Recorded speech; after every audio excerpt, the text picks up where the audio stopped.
What's up, you guys? I just shot a video and I got interrupted because of some stupid salesperson. But anyways, guys, go get this light that's helping my video from my TikTok shop. It's $3, guys. Go get it. It's an LED miniature light, guys. I love it to death. It's really pretty. It's cute. It's cute. And then it has miniature light inside, guys. It has bright, bright, bright, dim, dim, dim, and you can put it on your phone for people who do makeup tutorials. I don't. I should. No, I'm not gonna do it. That's what it looks like inside, guys. Okay, so go get this light on my TikTok shop, guys. It's called the selfie light or something miniature light, guys, but it's perfect for YouTube videos. It's helping you all to be able to see me and all pigmentisms in my face and whatever when I do this mukbang. All right, so we have my cup of tea with my mocha mocha laka or whatever you want to call it inside of it, and then you have my we did hash and potatoes, guys, for breakfast this morning. I don't know why I just showed it to the light. Oh, stupid! I wonder what there. So let's say grace. Dear God, bless the food, bless this time in Jesus' name, Amen. All right, so we're gonna do a little story time because yesterday's video I got cut off because my son called me. I think I'm not sure. I gotta go look at that video and see. Um, but what was I gonna do? There was something I was gonna say. Story time. Story time. All right. So I don't know if I told this story, and I probably have, but I don't remember. This is the time I went to jail for the first time ever in my life. Okay, ever. So the week before this, my friend at the time, so-called friend, her mother, right? We became friends from high school, right? And I was like 21, or was I 20? I might have been 20. Yeah, I think I was 20 or just turned 20. Yeah, I think I was 20 or just turned 20. I don't remember. But I remember that her mom warned me about her for the longest time. Her mom said, stay away from her. She's not good for you, blah, blah, blah. I'm like, when an own parent tells you their daughter's not good, you should listen. But I'm the type of person that I have to learn the hard way. So I learned the hard way. So we were friends all through high school. We went to homecoming together. I went to a quinceanera with her as her date because her brother didn't want to go. He thought it was weird.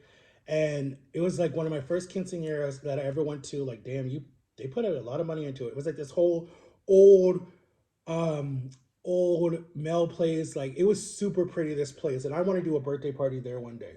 But anyway, so we went to it. And then we had fun. But anyway, so this day she went to Puerto Rico. Her mom got married to some guy, and I wanted to go, but her mom was like really racist, did not like black people, and whatever it was, and I didn't have money to pay for it. So, anyways, we I'm home. I'm trying to earn money to go.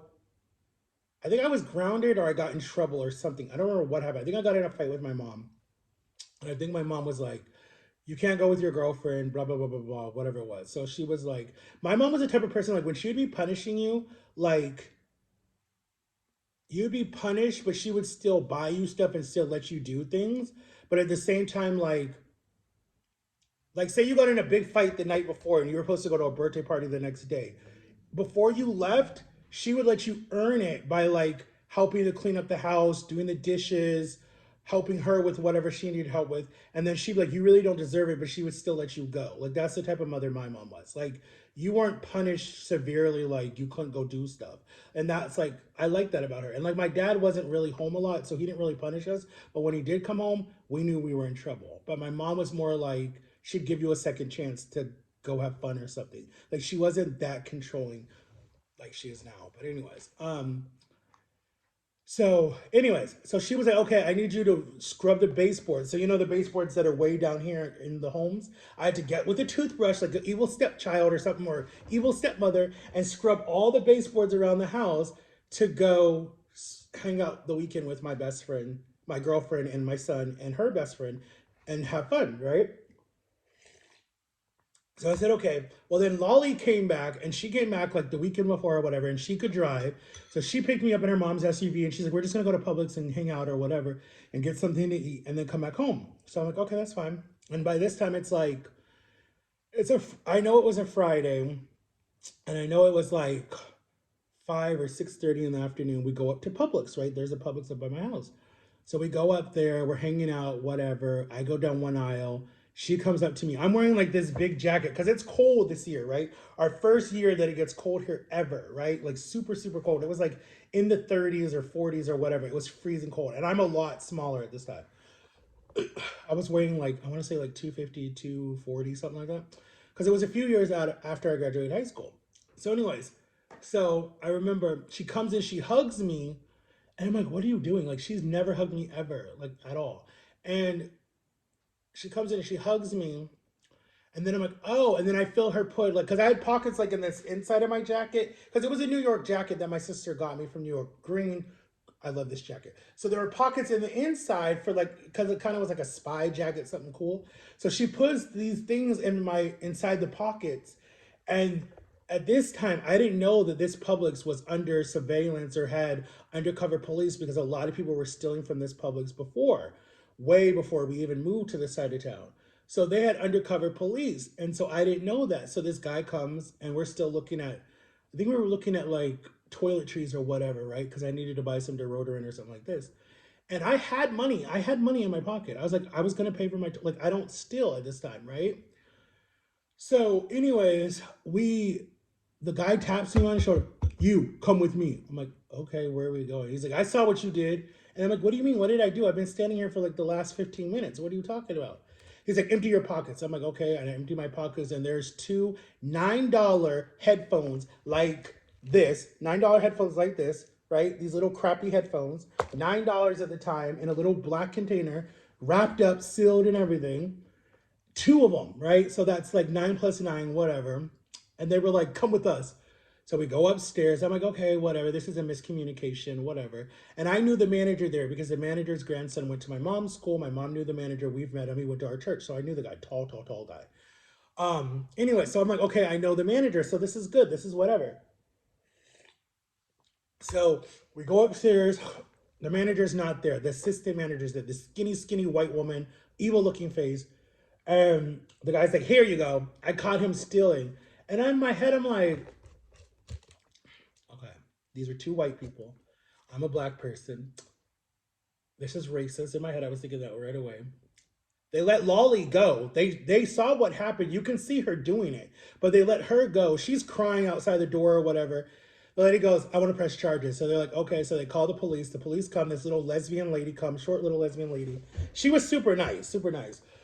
She could see that this is my first time. I didn't know anything of the whatever, all that stuff. They read you your Miranda rights. Actually, no, they didn't in that one. So the case would have been dropped because they didn't read me in that one.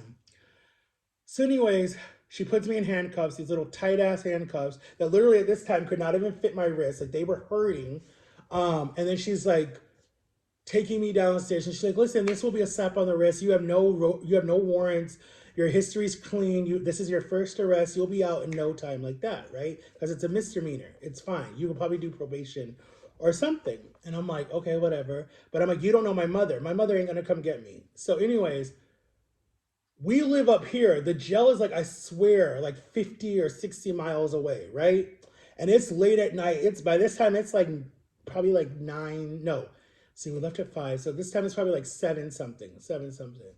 Right? It just felt like the time was going slow as hell. Lolly's crying when I'm coming downstairs. Everybody's looking at me, and Lolly's crying, and she's like, what do you want me to do? Do you want me to tell your mom? And oh my God, and what do I do? And she's just like, do I follow? Like, she's like, what do I do? What do I do? And I'm just like, wow. So she runs, she leaves. She doesn't even tell the officer I did it to take the blame. She don't say nothing to like, help me out.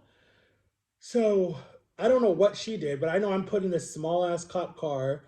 Remember, I'm tall, so it was so uncomfortable. So I'm sitting like this, backwards, with my hands behind my back like this in the car, right? And I'm miserable. I feel like I'm gonna pass out. My knees are like pushing into the door. She's like, sweetie, we're almost there. We're almost there. And I'm like, can we please stop or something? Like, I'm literally crying because I'm having a panic attack. Police officers need to fix their car. Like, I know people do bad stuff and you don't want us to be comfortable, but for the big people, holy hell, y'all need to make those cars more spaces. You can at least scoot the seats up more. Like, that's not fair to treat people. Are claustrophobic. That's not fair. So anyways, we get to the jail, that big ass door that looks like it's a hangar with airplanes inside of it, but it's not. Opens. She has to type in her password. Go inside. She parks in this parking space. It's cold. You get out. There's other cops around that are staring at you. You get out. She takes me out. She helps me pick up my pants because my pants were sagging. You go in, then she takes off the handcuffs after that big ass door closes behind you. And then you hear people screaming and yelling and da da da da. And people are locked away in cells. It is like the movies almost. Then you go in, you sit down, she gives the paperwork to the booking officer. And there's like these windows, like they were ready for COVID already. There's like these windows. And then they have you come up, they ask you whatever. They're like, do you know what your charges are? I said, no, I don't. It says petty theft, da da da da da. Your bond is 250 or something like that. And then they say, stand here, turn this side, turn this way, take your mugshot. I look tired as hell in my mugshot. I think I was wearing my first mugshot. I think I was wearing an orange long sleeve shirt. That's what I was wearing, an orange long sleeve shirt. Because they took off my jacket. That was considered evidence. So they took off my jacket. Then they bring you into the big holding cell, like this big room that's almost set up like a classroom where there's a stage and then there's all these little chairs, all these little chairs, all these little chairs. And then you get your first phone call. So by the time I got my phone call, it was midnight. And I'm like, okay, who the hell do I call first? I don't know why the hell I called my mother because I already knew how controlling she was and like she ain't gonna come get me. I should have called my Aunt Cheryl because I feel like my Aunt Cheryl would have bonded me out. It was only 250. She would have bonded me out and then she would have been responsible for me. I don't know why I didn't call my aunt, but I didn't know anyone else's phone number. I only knew my mom's number by heart. That was the problem. If I would have known my auntie's phone number, I would have called my auntie. I would have called my sister. She would have definitely bonded me out. I don't know how she would have done it in DC or in Ohio, but she would have done it. So I remember I called my mom. My mom didn't even know what it was. She thought it was like a scam call. But then when it said collect call from, it says this is the Orange County Jail. Collect call from Matthew, blah, blah, blah, blah, blah, right? I said my last name. Then she said, what? And she picks up and she thought it was my dad because my dad would always call her late at night. And then she's like, your father's out of town. What did you do? I told you not to go with that girl. Her mother told you. And she's like, no, you can sit there until your father comes home on Saturday and I talk to him and we see what we want to do. And in my head, I'm thinking, you know what? Well, I was so angry, guys. I was so angry. So anyways, so when they find out that you're not going home, they take you over, you meet the doctor. The doctor runs all your vitals to make sure everything's okay. They take you upstairs. They make you dress out into this jumpsuit. You feel like a baby. They give you these ugly, uncomfortable boxers. You got to change. You got to squat. You got to do all that stuff on the movie. They got to cavity search you, all that crap. It's embarrassing. You lose your rights, right? You lose your rights, your privacy rights.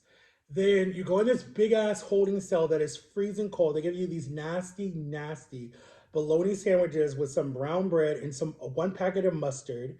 And that's all you get. And then you get these nasty little juices to drink with it. And you sit there and you sleep on these blocks with who knows who you're in there with. You don't know who you're in there with. And then you wait, I stayed up the whole night. And then they had this old ass TV in the corner playing judge shows and it was playing Wendy Williams and was playing the soap. And it was like, oh my God. I didn't even sleep that first night. Then they come in like around 2 o'clock in the morning to make sure you're all in there and you're okay. And then like at 7 o'clock, they wake you up, right? With this big bright light in your eye. Wake up, wake up. And then they line you up. They put you on a chain gang. Like I'm dead ass serious. They put you on a chain gang. And then they walk you down. They go, you're going to see the judge. You're going to see the judge. You're going to see the judge. So when you're in the holding cell waiting to go see the judge, in your mind, you're hoping that the judge goes, okay, you learned your rest. You learned your lesson. We're going to let you out on your own recognizances and we're going to let you go home, right? That's what you're hoping. Because if it's your first offense, right? So I go see the judge and it's like off, like you see on the TV show, you're in that little corner and your public defender is standing next to you. My public defender was some man. I don't even know. He never even came and saw me. And they were like, what did he say? I don't even remember what he said. I forget what it was. It wasn't nothing bad. It just like, I don't understand what happened. So anyway, because the assistant manager said she wanted to press charges was the only reason they arrested me, but the manager who was her boss didn't want to press charges, so they were still waiting for Publix to actually officially charge me with the crime, and they never did. They never did. So anyways, because they couldn't say I was actually charged with the crime, they couldn't let me go home because they're like, well, we don't want to have to rearrest him again if they actually charge him for it later down the line. So they're like, we're just going to keep you. If they don't file in 30 days, then you'll be released, right? So this is like April, or no, this is like May or whatever it was. And they were like, well, just stay the 30 days and then you'll go home and you're fine. Because if they don't charge in the 30 days, they have to let you go because the people didn't file charges against you. You have to go home. I'm like, hell no, I'm not staying here for 30 days. So I remember I went to the holding cell, met these two like, they weren't kids. They were like, let's see, if I was 20, they were like 21 and 22. So they were older than me. And they were super nice, like super, super nice, but they've been in trouble their whole life, right? So they were like, one was like, oh, I'm probably going to get 15 years. The other one's like, I'm probably going to get 30 years. But they were so cool about it. Like they didn't care. And I'm like, dude, you're like 21 and 22. That's like half your life. You're going to be sitting in prison. They're like, well, man, it's better than getting life or it's better than getting 30 years. And I'm like, okay, whatever. So then the CO who knew something was up, just knew something was up, was like, you know what? This nice, big, chunky, but she was so sweet. Black woman was like, hey, come stay in my area. So I go stay in her area. She's playing, what movie was she playing? I don't know if she was playing Happy Feet or she was playing some movie and everyone in there was laughing, playing Uno, playing spades. She was just like the sweetest CEO everywhere. They're like, thanks, miss. Da-da-da. Like she was super, super cool. She let you get phone calls when really you're not supposed to from her phone on her desk. And so I remember I was emotional at this time because I was scared. By this time I was in there 9 days, right? So I was like crying. I was sad a little bit. And then she's like, come here, sweetie. And she talked to me. She prayed with me. She's like, you know what? I know your heart. And she's like, you're not a bad person. You just were with the wrong person. She's like, let's call your mother. Let's call your mother. So when she heard my last name, she's like, yeah, let's call your mother. So she called my mom and she talked to my mom and she said, Mrs., your son does not need to be in here. He's not a criminal and he's around bad people that can mess him up and get him corrupt and whatever. And they're like, this is not a safe place for him. She's like, I'm gonna keep him with me until someone gets him out of here. And she's like, listen, his bond is super cheap. It's only $250. If he just stays good with the whole time, this will be dropped. This is nothing. She's like, it's a big company. They're not gonna want to take it to trial because it makes them look bad. So she was like, just get him out. Just get him out. She's like, okay, I will hold him. So then my mom did whatever she had to do. They didn't even make her pay the bond. They just let me go because the court by this time was like, we're still waiting for Publix to charge him, and they didn't charge him. So they just let me go. I gave that lady the biggest hug, stayed in touch with her too. And then Publix never filed charges. So they dropped all charges, erased my record. But my mom was like, see, I told you to stay away from Lolly. I told you. You know, this girl didn't even come see me once in those 9 days. And then my ex at the time was so mad at me because I didn't come hang out with her that weekend. But when I told her I was in jail, she didn't believe me at first. But then her mom said, yeah, he was in jail. And then she saw my mugshot and she said, what the hell did you do? And then I'm like, well, they accused me for shoplifting. And then she's like, well, see, I told you to stop doing that and hanging out with those people. So that was my first time I went to jail, guys. And I was 20. The second time, oh my God, that's a long, long, long story. But I will tell it probably tomorrow. But all I'm telling you guys is watch who your friends are. Don't get set up. Don't carry the bag. Don't. Nowadays, they don't play. And then if you're a different color, they definitely don't play. They don't care. They will take you in or they will, anyways, I can't say that word. I'm hot. This light makes me hot right now. Or is it the tea? It's probably the tea. But I love you guys for watching. I didn't even finish all my potato and Spam. But that's the time I got arrested. So every time that and I've only been in jail twice, but every time it's because someone has set me up. It hasn't been anything that I've done. It's been people who have set me up. Knock on wood. I don't ever want to go back. That was me, Lily. See, now she's gonna bark. But I love you guys, and make sure to like and subscribe. And I'll talk to you later. Peace out.